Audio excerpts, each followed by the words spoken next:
This is the solution to number 2J on the Stewart calculus, page 229 to 244 homework. So question number 2J. So it's this one here. So we're looking at y equals 1 minus x squared over x cubed, and we're looking for where the graph intervals are concave up and down and inflection points. We'll also look at some of the other parts of this as well. So let's take a look at this. So we really should try to establish some useful coordinates, and the ones that we know from previously are zeros. So our zeros are going to be at x equals plus minus 1. We can also see that there's a vertical asymptote.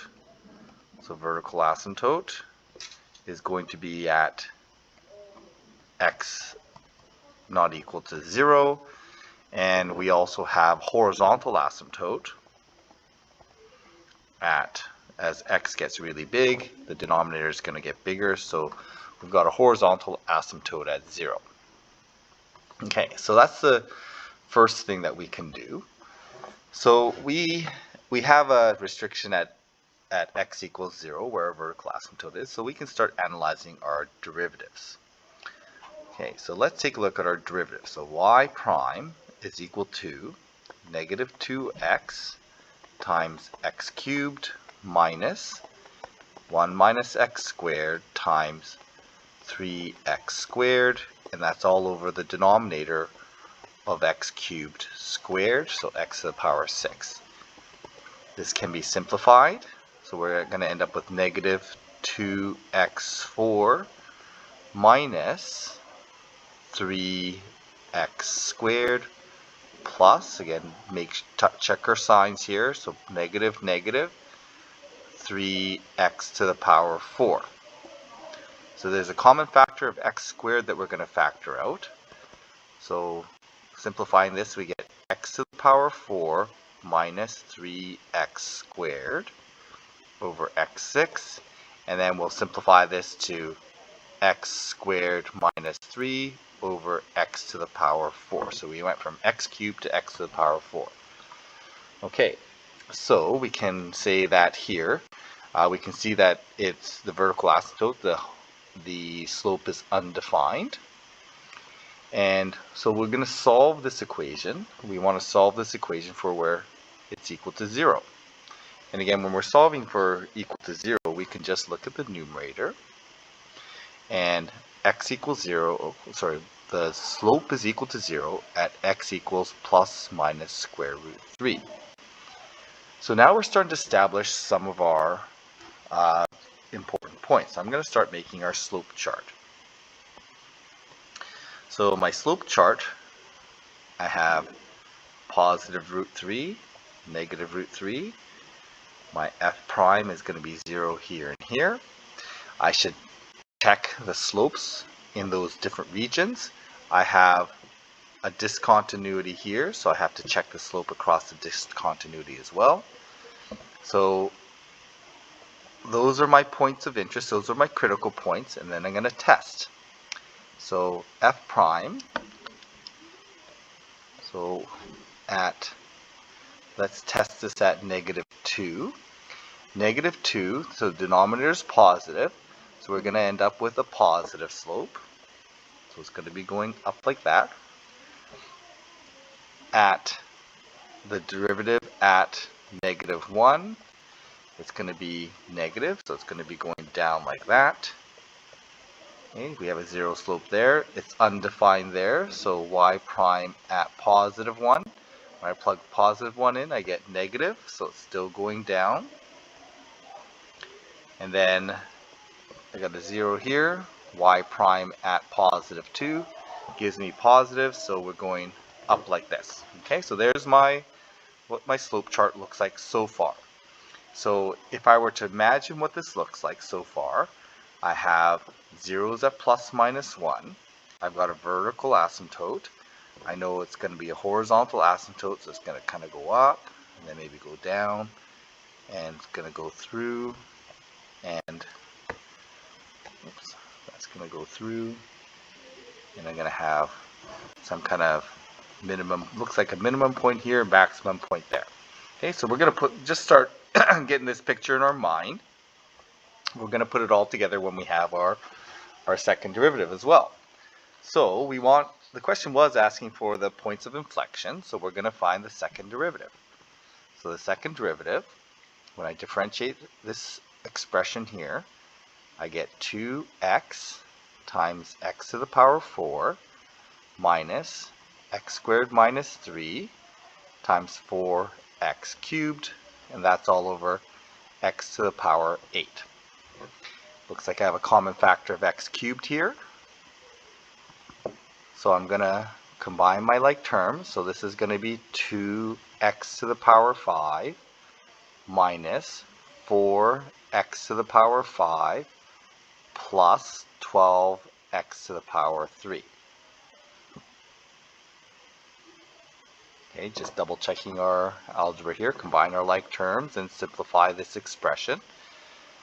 So combining our like terms, we end up with negative 2x 5 plus 12x cubed over x to the power 8. Simplifying this, I end up with, I'm going to factor out the negative, so negative 2, cancel out the x cubes. So I end up with x squared minus 6, and then the x cubes cancel out, and I end up with x to the power 5 in the denominator. So now I can establish my second derivative equal to 0 at x equals plus minus square root of 6. So I'm going to put that in my chart. So negative square root 6, positive square root 6. I've got an undefined point which I have to test concavity across. So this is my f double prime. So I'm going to test my concavity across, I have 1, 2, 3, 4 regions to test. Okay, so I'm going to test my second derivative. The square root of negative 6, so I'm going to go negative 3. When I plug negative 3 into here, I get positive, negative, so it's going to be negative concavity. Okay, so when I graph this, I should have, well, let's just double check this. Okay, so double checking this. If I plug in negative 3, so it's going to be positive, negative, and negative in the denominator, so that should give me positive concavity, sorry. So that's going to be positive concavity on this side. So it's going to be curving up like this. When I test my concavity at negative 2, okay, if I plug in negative 2 into here, I get negative, negative, negative, so it's going to be negative, so I have negative concavity. Again, my slope chart kind of indicates that that's the case, so if I'm getting different conflicting results, I should be double checking this. So I'm going to test my concavity at positive 2. Okay, so at positive 2, that's going to be in, whoops, so it's going to be negative, I should be doing it at negative, yeah, positive 2 would be fine. So I'm going to put in positive 2. I'm going to end up with negative, negative, positive. So I'm going to end up with positive concavity here. Again, my graph indicates positive concavity. And then I'm going to do the same here at 3. And I'm going to end up with positive, negative, positive. So that's going to give me negative concavity out here. So I do have an inflection point. I have a change of inflection across that asymptote, but I also have an inflection point at negative root 6 and positive root 6.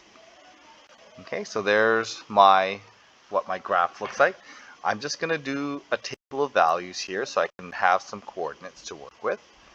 So if I go to if I make a table of values for my graph, okay, I have x equals negative root 6, negative root 3, x's, we had positive negative 1, So negative 1. We have 0, we had an asymptote there.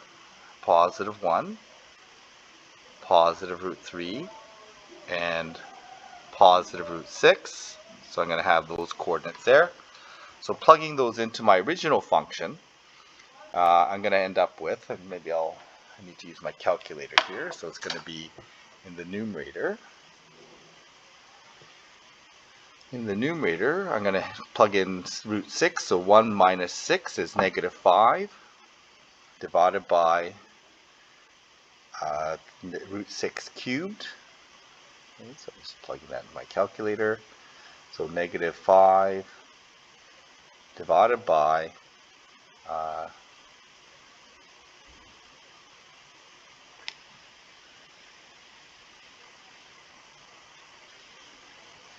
I'm getting negative about 0.34. Okay. Plugging in root 3, I get negative 1 minus 3 and over 3 root 3. So 1 minus 3 is negative 2, and divided by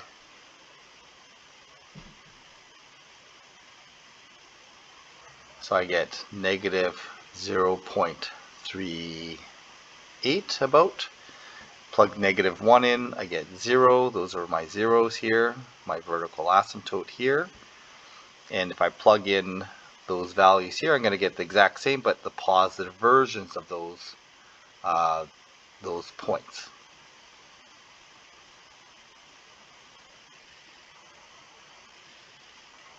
Okay, oops, these ones are going to be positive because I was dividing by a positive in the denominator, and these ones are going to be negative.